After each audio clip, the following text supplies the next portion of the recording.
Vamos lá. Reverendo Antônio, por favor, venha à frente. Deixa eu apresentá-lo às crianças.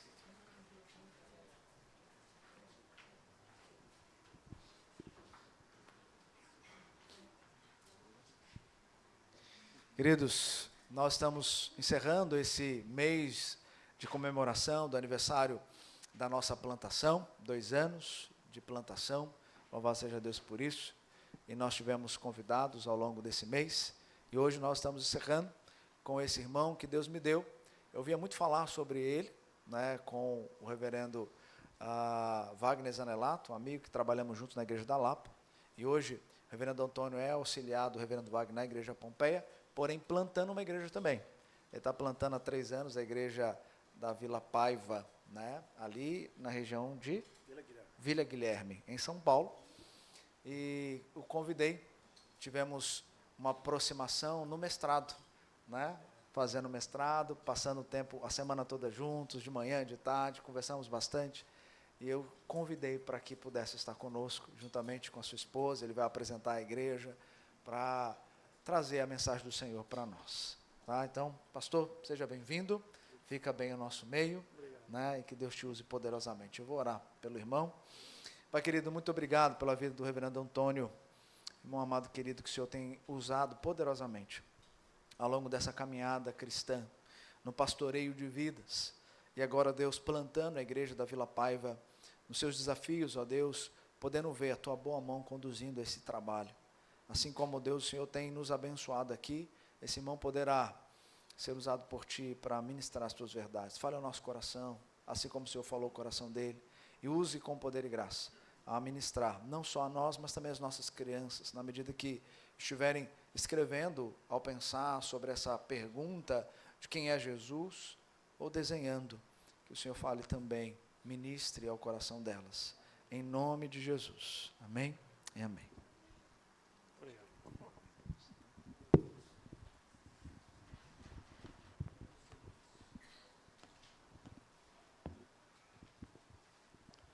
Quero saudar a igreja reunida aqui com a graça e a paz do nosso Senhor. Deixa eu me apresentar um pouquinho. O reverendo Robert já disse algumas coisas, mas só que os irmãos se sintonizarem. Eu sou de São Paulo e estou plantando uma igreja ali no bairro da Vila Guilherme, onde eu moro. Eu e minha esposa e os meus filhos. O Abner e a Juliana, já são adultos. Eu atualmente estou plantando uma igreja, mas sou aposentado. Já estou aposentado já há algum tempinho, pelo menos uns 5 anos já. Cumpri minha jornada junto à CLT, né? Então já estou aposentado. E eu estou plantando uma igreja juntamente com a minha esposa, a Fátima. Ela detesta isso, mas eu vou fazer. Fátima, fica de pé. Ela detesta isso. Fátima é minha esposa, mas além de esposa, ela é meu braço direito, esquerdo, minhas pernas, ela é tudo. No trabalho lá que estamos fazendo, já estamos casados há 35 anos, pela graça de Deus. Eu já disse, ela tem lugar garantido já, né? Mas estamos juntos nessa jornada que Deus nos colocou. Depois de 20 anos de ministério, o Senhor me dá a oportunidade de estar ali iniciando um trabalho na Vila Guilherme. Temos ali não tantas pessoas como aqui. Nós temos ali em torno de 20 e poucas pessoas num trabalho que está caminhando bem lentamente. São Paulo é uma outra realidade, mas Deus tem nos dado graça, tem nos sustentado. Estamos num espaço muito bom, temos bastante recursos, e a igreja, nossa igreja mãe, a Igreja Presbiteriana de Vila Pompeia, tem nos dado o suporte necessário para que nós estejamos ali pregando o Evangelho naquele bairro. Peço que nas suas orações você nos inclua. Tente lembrar de nós ali da Igreja Presbiteriana de Vila Paiva. Peça ao Senhor que continue nos dando graça, sabedoria e perseverança nesse trabalho. E eu aqui de púlpito quero agradecer a Deus pela vida de cada um de vocês, pelo trabalho aqui da Igreja Presbiteriana Betânia de São Vicente. Quero que o Senhor continue abençoando esta igreja e que ela seja uma igreja de visão missionária, que ela cresça para enviar outros a pregar o Evangelho e que o Senhor nos dê a graça de alcançar mais vidas para a sua glória aqui na região do litoral. Que Deus abençoe os irmãos. Vamos para o texto que é a base da nossa pregação nesta manhã. Eu peço para você abrir a sua Bíblia em Romanos capítulo de número 1, versículos 16 e 17. Os irmãos vão ver que de vez em quando eu vou colocando e tirando o óculos, né? A gente precisa de óculos agora para ler, né? Então, capítulo 1 de Romanos, versículos 16 e 17. E nos diz o seguinte, o texto da palavra de Deus. Pois não me envergonho do Evangelho, porque é o poder de Deus para a salvação de todo aquele que crê, primeiro do judeu e também do grego, visto que a justiça de Deus se revela no Evangelho de fé em fé, como está escrito, o justo viverá por fé. Ó Senhor, nós queremos te agradecer, Pai, pela tua palavra que acabamos de ler, deste pequeno trecho, tão profundo, que o teu servo Paulo escreveu, inspirado por ti. E o que o Senhor nos entregou, e o que o Senhor tem nos dado para revelar o teu amor, a tua misericórdia, a tua graça e a tua soberana vontade. Que tudo aqui, Senhor, agora em que iremos falar da tua palavra, pedimos que o Senhor esteja nos abençoando por meio do teu Santo Espírito para que nós possamos falar com a tua autoridade, Senhor. Autoridade que vem do alto. E ao mesmo tempo que os nossos corações estejam preparados para ouvir a tua palavra e auxiliado pelo teu Santo Espírito aplicá-la em nossas vidas. Que o Senhor tenha misericórdia da minha vida, Senhor. E que eu seja neste momento apenas um instrumento para abençoar o teu povo reunido aqui. Em nome de Cristo que nós oramos. Amém. Meus irmãos, quando nós temos aqui a carta de Paulo, ela é uma das cartas mais densas teologicamente falando.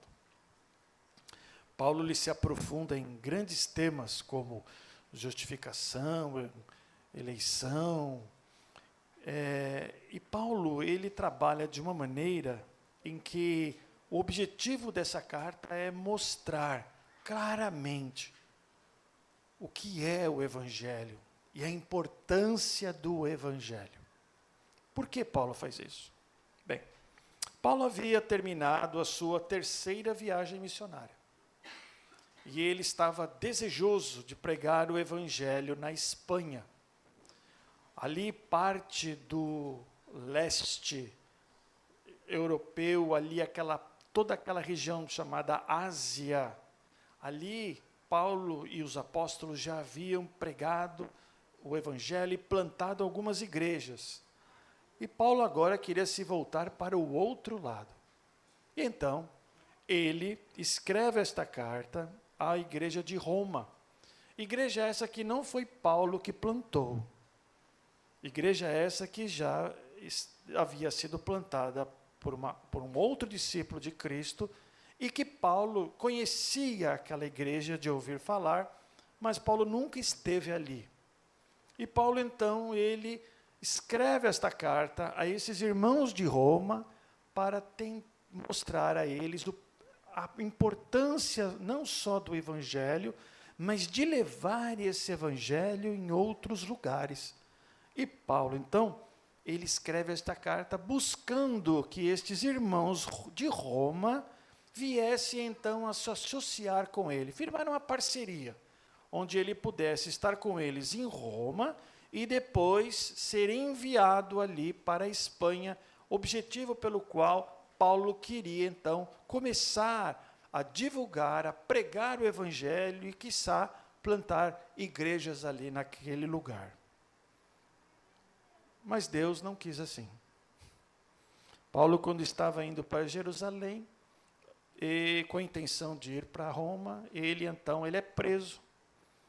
Ele vai para Roma depois, posteriormente, mas ele vai como prisioneiro, onde ele fica 2 anos prisioneiro numa casa, como diz Atos 28, que ele mesmo alugara com recursos que ele recebia, e depois desse tempo, Paulo, então, ele é julgado, ele vai ficar por um tempo também na masmorra, ali em Roma, e depois ele é decapitado. Morte por cortar a cabeça de Paulo. Paulo não foi a Roma com esses irmãos. Paulo foi a Roma preso. Paulo não foi para a Espanha. Mas Paulo entendia que a sua vida era para servir a Deus em todo e qualquer momento. Mas aqui neste texto que nós acabamos de ler, existem coisas profundas a respeito desse evangelho. Coisas que nós precisamos tomar ciência, algumas nós já conhecemos, mas precisamos nos aprofundar para entender que este evangelho é o poder de Deus para a justificação do pecador.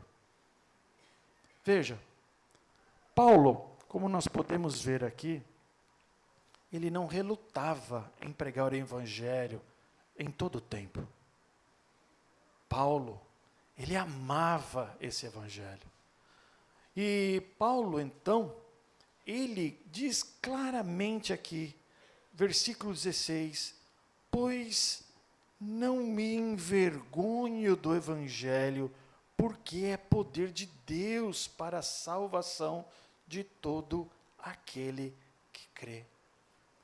Veja, o que Paulo está dizendo é que este evangelho não é apenas um conselho moral, não é apenas uma oferta de ajuda, mas Paulo está dizendo que este evangelho é a própria invasão do poder de Deus na história para salvar o eleito por meio da justiça de Cristo imputada no pecador. E Paulo diz que este evangelho, ele é algo que ele não se envergonha de maneira nenhuma. Por que ele começa dizendo isso? Pense comigo. Jesus, ele veio ao mundo como homem. O Deus se encarnou e veio ao mundo. O Deus, o Filho de Deus, 100% Deus e 100% homem. Como homem, ele experimentou todas as dores, todas as aflições, tudo aquilo que nós aqui experimentamos ou passamos. E este Jesus, ele ensinou a vontade de Deus, ele pregou este evangelho, ele mostrou a vontade do Pai e, ao mesmo tempo, ele se ofereceu voluntariamente para, então, passar para a morte, uma morte terrível, horrível e vergonhosa na época do 1º século, que era a morte por crucificação. Quem eram os crucificados? Os crucificados eram ladrões, traidores, malfeitores, gente da pior espécie era condenada à morte pela crucificação. Então, quando alguém era crucificado, isso era motivo de vergonha, porque a crucificação, a morte pela crucificação, trazia vergonha, porque todo aquele que olhasse para aquele que estava crucificado, sabia, aquele é um traidor, ou então aquele é um bandido, ou então aquele é um malfeitor, ou então aquele é um ladrão. E isso trazia vergonha não só para ali aquele que estava morrendo, mas também para a família E Paulo então está pregando a Cristo, a este Cristo, como ele mesmo diz, a Cristo crucificado.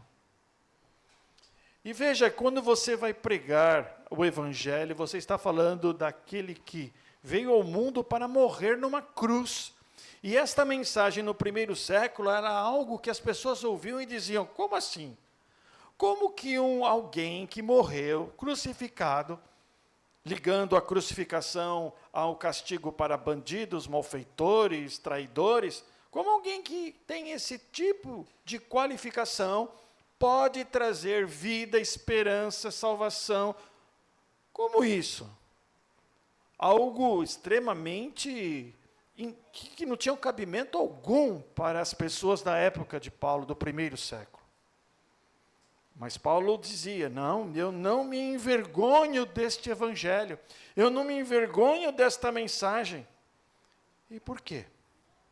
Porque no versículo 16 ele começa a dizer, porque é poder de Deus.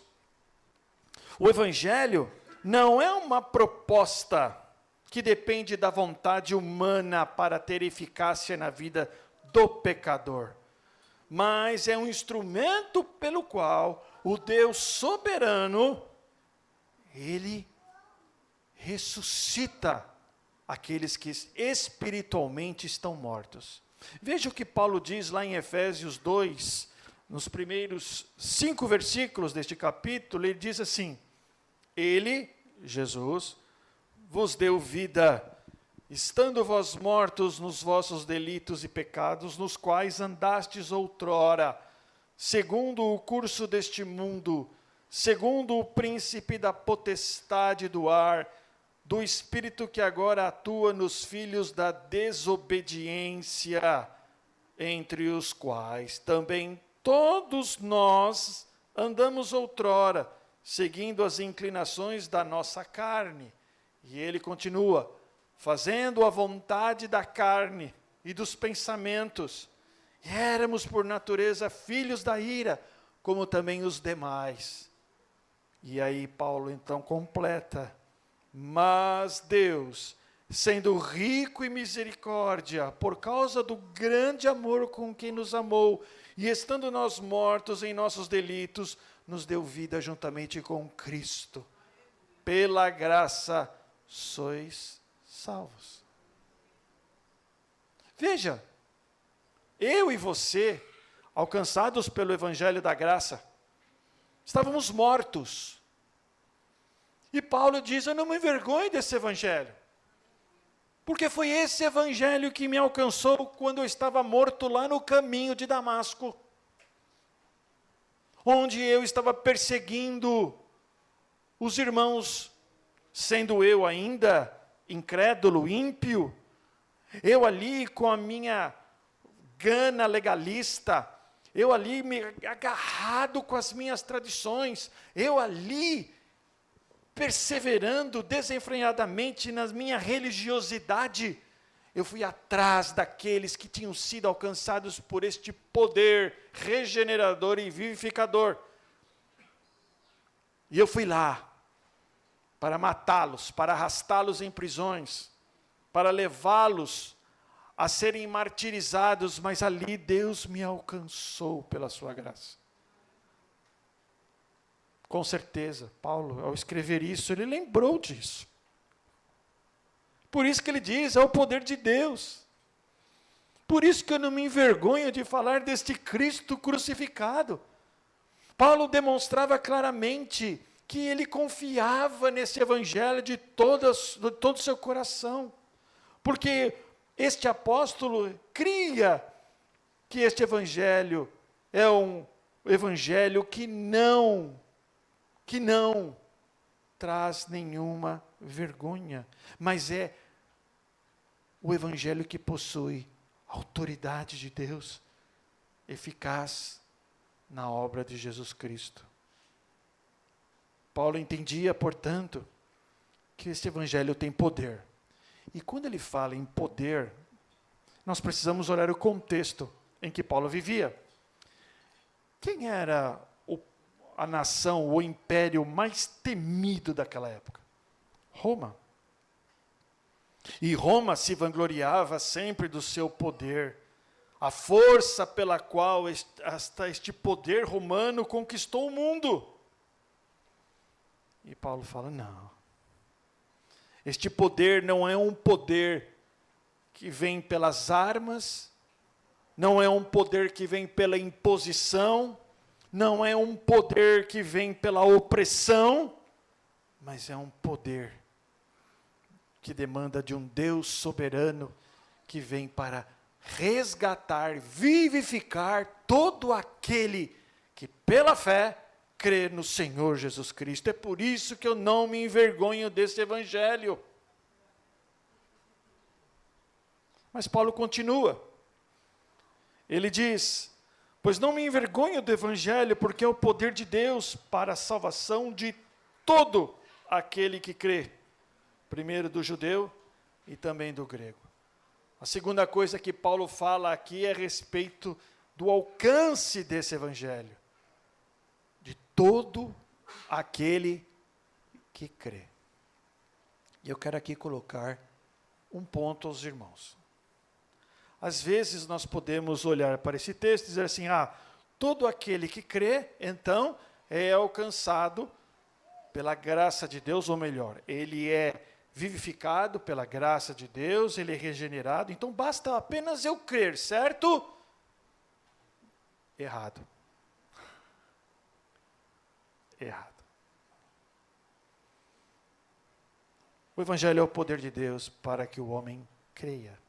Veja, nós não podemos produzir em nós a fé salvadora. Eu tenho participado de alguns debates teológicos. Eu não sei porque, reverendo Robert, as pessoas me chamam para essas coisas.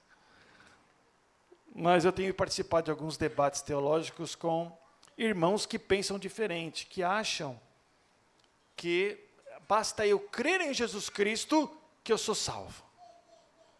Não é bem assim. Este evangelho é o poder de Deus para a salvação de todo o que crê. Quem é esse todo que crê? Isso aqui é interessante notar.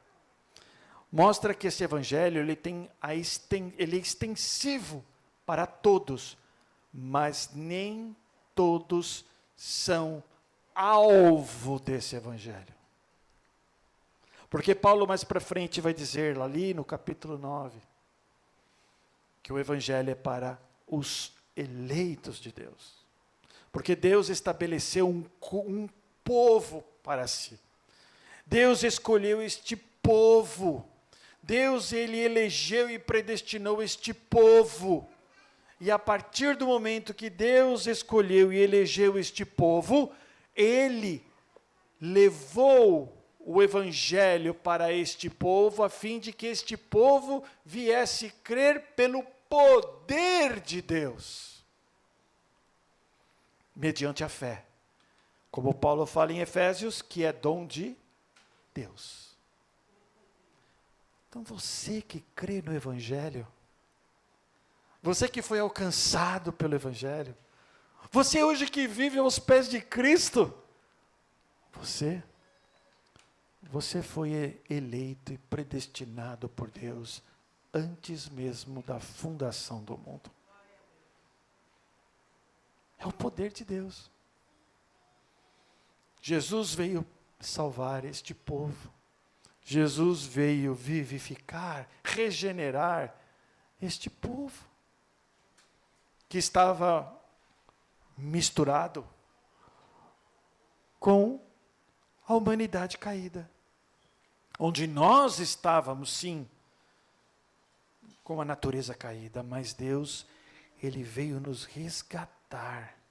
Portanto, este evangelho não é apenas para aquelas pessoas que moram em São Vicente, ou na Vila Paiva, ou moram em São Paulo, ou moram no Rio de Janeiro, ou moram no Brasil, ou na América do Sul. Não. Paulo diz aqui que este evangelho, ele é para o judeu e também para o grego. Ou seja, ele aborda aqui independentemente da etnia, da nacionalidade, de raça, de cor, independentemente de qualquer uma dessas características, o Evangelho é para todos. Por isso que ele diz: eu não me envergonho do Evangelho, porque é poder de Deus para a salvação de todo o que crê. Todo aquele que está espalhado pelo mundo, esta mensagem tem que ser pregada para todos, independentemente se ele é judeu, se ele é gentil, não importa. Esse Evangelho em todo o tempo tem que ser pregado. Por isso que Paulo amava este Evangelho. Por isso que Paulo dedicou sua vida, não só em viver este Evangelho, mas a anunciar este Evangelho. Por quê? Porque ele é salvação. E que salvação é essa? Sim, Jesus nos salva dos nossos pecados. Jesus nos resgata dos nossos pecados. Mas como é que isso funciona? E Paulo vai dizer: visto que a justiça de Deus se revela no Evangelho. O ponto central que Paulo está mostrando aqui é a justiça de Deus. Será que nós temos a noção do que é a justiça de Deus? Deixe-me tentar colocar de alguma maneira para que você venha entender. Quando nós estamos assistindo um filme ou vendo alguma notícia que envolva crime e que o bandido é preso, e esse bandido lhe fez atrocidades, matou muita gente, cometeu grandes maldades. Qual é a nossa primeira reação quando esse bandido ele é preso? Qual é o nosso primeiro pensamento que vem à mente? Qual que é? Que ele fique na cadeia para o resto da vida, não é verdade? E alguns mesmo pensam até: puxa, por que aqui no Brasil não existe pena de morte? Não é assim? Todos nós estávamos destinados a essa sentença de morte. Como, pastor? Quando o homem, então, ele desobedece a Deus no Éden, onde ele diz para Deus: eu não quero mais ter nenhum tipo de obediência, submissão e relação contigo, Senhor. Eu quero viver a minha vida, ou melhor, Satanás me disse que se eu comer desta árvore, eu serei igual ao Senhor, e é isso que eu quero autonomia, eu quero independência, eu quero fazer da minha vida o que eu bem entender. E aí o homem então vira as costas para Deus, e Deus então diz: eu disse para você, se você comesse dessa árvore, você morreria. E é assim que vai ser. A justiça de Deus, a ira de Deus, como Paulo mesmo diz depois, a partir do versículo 18, que ela vem sobre toda impiedade e perversão dos homens. Esta ira estava sobre mim, sobre você, sobre todos nós pecadores. E na justiça de Deus, a nossa sentença seria a morte eterna. Eu e você estávamos destinados a passar a vida inteira, a eternidade, na danação eterna, no inferno, sendo castigados pelos nossos delitos e pecados, sendo castigados pelas atrocidades que nós cometemos diante de Deus, sendo nós imagem e semelhança do nosso Criador, porque Deus não nos criou para viver desta maneira. Eu estava vindo de São Paulo com a minha esposa, e nós estávamos conversando sobre isso. Eu estou passando por uma situação um pouco difícil na minha família. Um caso em que uma pessoa ela nos enganou, nos deu um golpe. E minha esposa está falando, estava conversando comigo no carro, quanta injustiça. E eu disse, Fátima, o que esperar de um mundo caído? É isso. Mentira, injustiças, traições, infidelidade, furto, roubo, violência, morte, assassinato. O que esperar deste mundo caído? É isso. Porque nós estávamos destinados a viver eternamente assim. E pagar pelos nossos erros eternamente no inferno. Mas Paulo diz que Cristo veio ao mundo para, no meu e no seu lugar, tomar o castigo em que nós merecíamos. E quando Jesus, então, ele na cruz, ele diz, está consumado, ou seja, está pago, significa que a nossa dívida com Deus foi paga através de Jesus Cristo. E é por isso que vem a palavra justificado.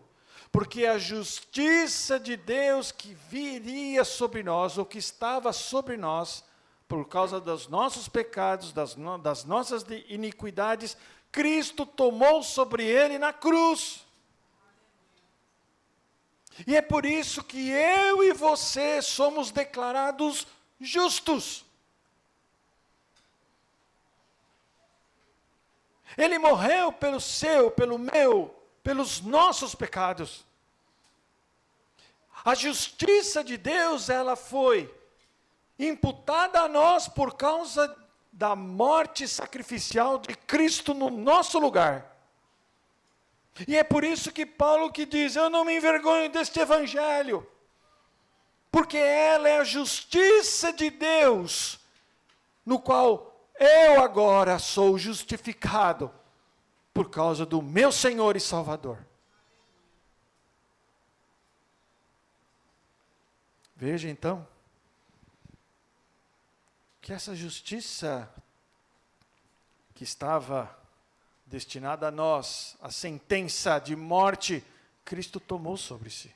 É por isso então que você, quando ouviu o Evangelho, e pela fé você creu no Evangelho, você agora, diante de Deus, o Senhor te olha como justo.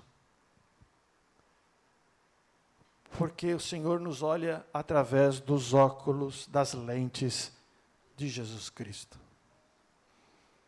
Essas lentes, os quais a visão que Deus tem de nós é de justificados. Essas lentes, todas elas ensanguentadas ali, na propiciação dos nossos pecados, o Senhor nos enxerga justificados. Por isso que Paulo diz, eu não me envergonho desse evangelho. Porque tudo aquilo que eu fiz de maldade no passado, o Senhor tomou sobre si na cruz e me deu agora a condição de ser justificado. E quando eu estiver com o meu Senhor na eternidade, e ali no tribunal celeste, vier a conta, o Senhor Jesus entrará na minha frente e dirá ali como justo juiz, está pago. Você está salvo. Você é um salvo, porque o seu pecado já foi justificado em Cristo Jesus. Pecados passados, pecados presentes e pecados que ainda iremos de cometer diante de Deus, involuntariamente, mas estão justificados na cruz. Este evangelho, portanto, não é para ter vergonha dele. E mais, por último, este Deus ele tem um método para imputar essa justiça. E eu já disse ele. Mas precisamos enfatizar aqui que Paulo lhe trata de um assunto muito interessante. Ele diz: visto que a justiça de Deus se revela no Evangelho de fé em fé, como está escrito, o justo viverá por fé. Paulo fala que a imputação dessa justiça é feita pela fé, que é dom de Deus. Mas veja, esta fé não é apenas para dizer, estou salvo, graças a Deus, e parou por aí. Não. Essa salvação, ela deve provocar em nós uma renúncia do eu e declararmos como servos de Deus e vivermos segundo a vontade de Deus. Deixa eu explicar. Olha o que Paulo está dizendo aqui no final do versículo 17. Como está escrito, o justo viverá por fé.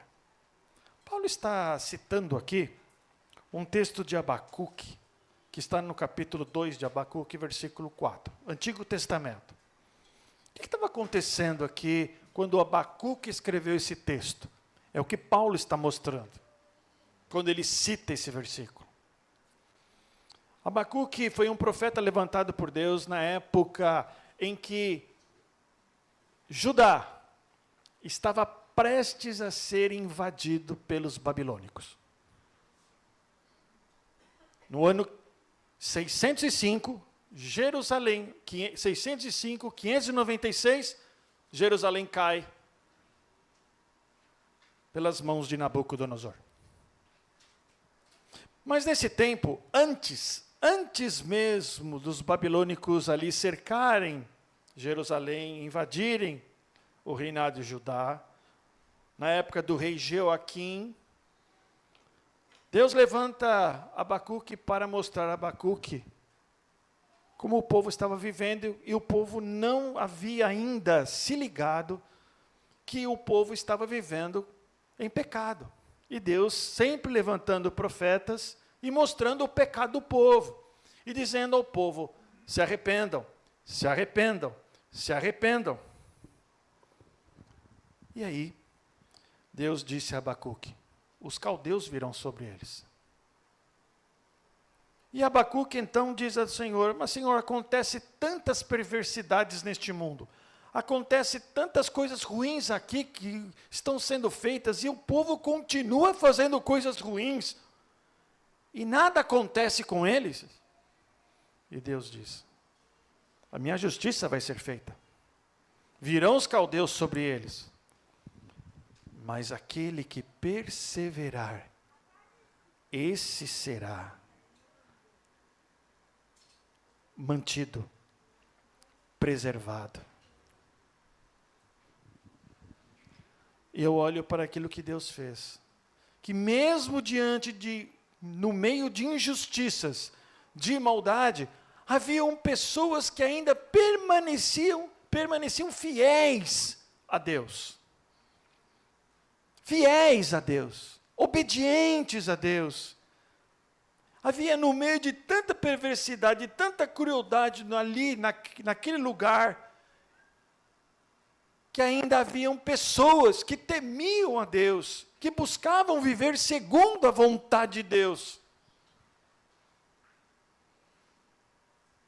E é isso que Paulo está dizendo.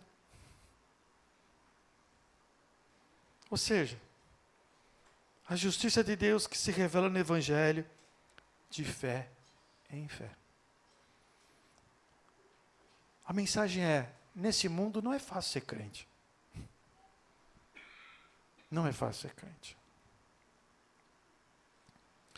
Essa injustiça que a minha família está passando atualmente, e eu estava conversando com a minha esposa no carro, como eu disse, quando nós estávamos vindo para cá, eu disse para ela, Fátima, eu preciso que o Senhor guarde meu coração para que eu não venha a ter raiz de amargura.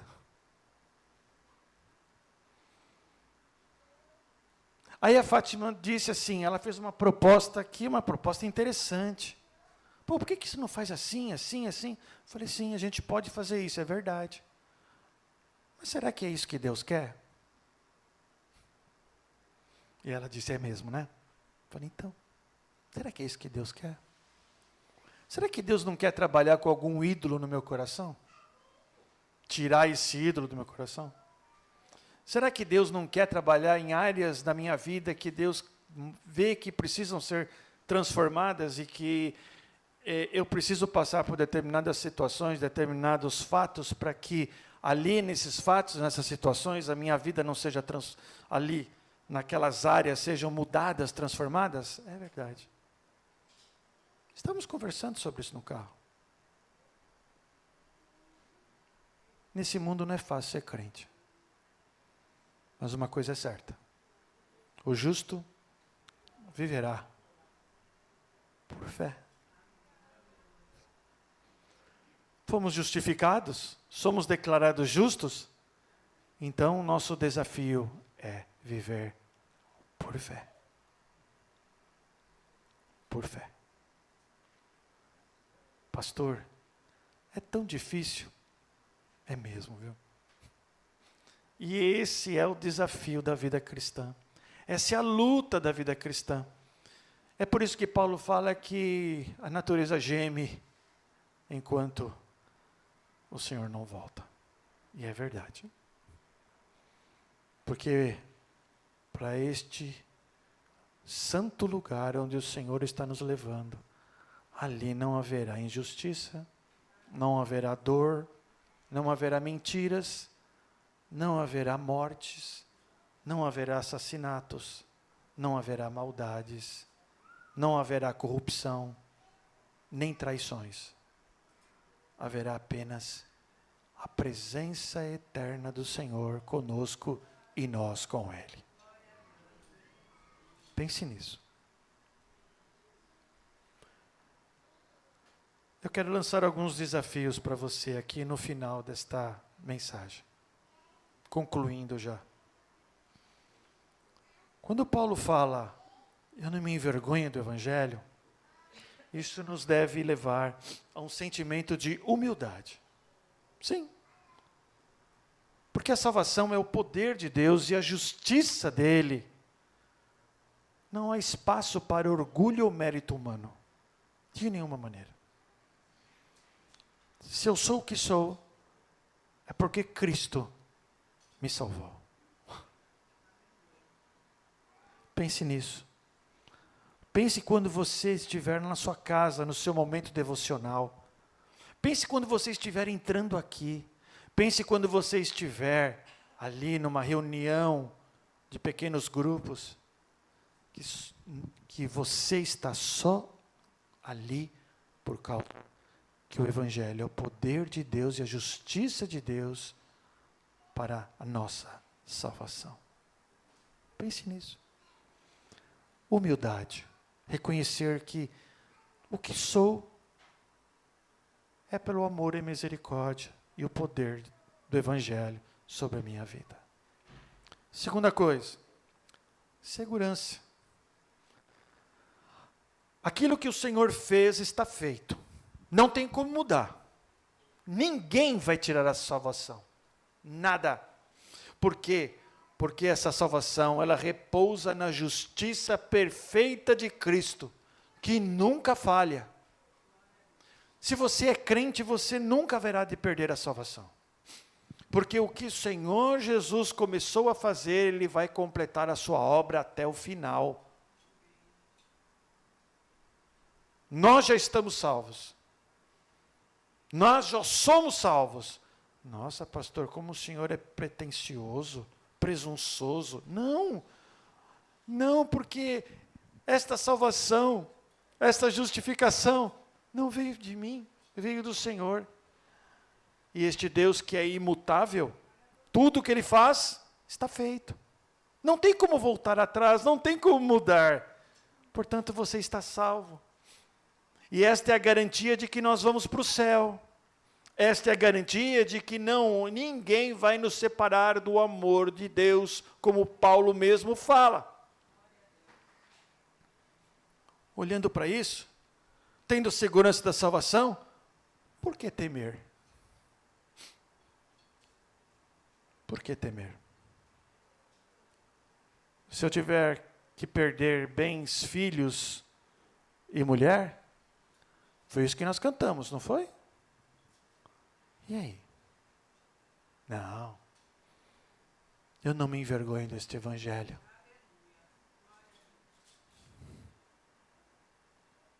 Portanto, segurança. Uma vez salvo, salvo para sempre. Independentemente da situação que você estiver passando hoje. E terceiro, eu não me envergonho do evangelho. Nós fomos chamados para anunciar este evangelho. E como crentes nós devemos pregar o evangelho com ousadia, sabendo que Deus, através da pregação da igreja, chamará aquele que é do seu povo eficazmente por meio do poder deste evangelho. Nós somos igrejas chamados para pregar este evangelho. Você está aqui com uma missão, não apenas de adorar a Deus, mas quando você sair daqui, você ser um agente proclamador deste evangelho. Eu não me envergonho deste evangelho, porque ele é poder de Deus para a salvação. Anunciar o Cristo crucificado, a mensagem de arrependimento, e dizer: há esperança para você. Há esperança para que você seja salvo e que você viva eternamente com o Senhor. Assim como o Senhor me alcançou pela sua graça, o meu desejo é que o Senhor também pela graça alcance você. Essa é a mensagem da igreja. Portanto, que este evangelho nós possamos levar, não apenas aqui, mas que esse evangelho nós possamos carregar conosco em todo o tempo, como Paulo fazia, pregando o evangelho em todo lugar. Muito obrigado por nos acompanhar até o final deste vídeo. Para receber mais reflexões e ficar por dentro dos próximos conteúdos, te convidamos a seguir as nossas redes sociais que estão na descrição. Alguns vídeos aparecerão na tela caso queira continuar nos assistindo. Abraço e até a próxima.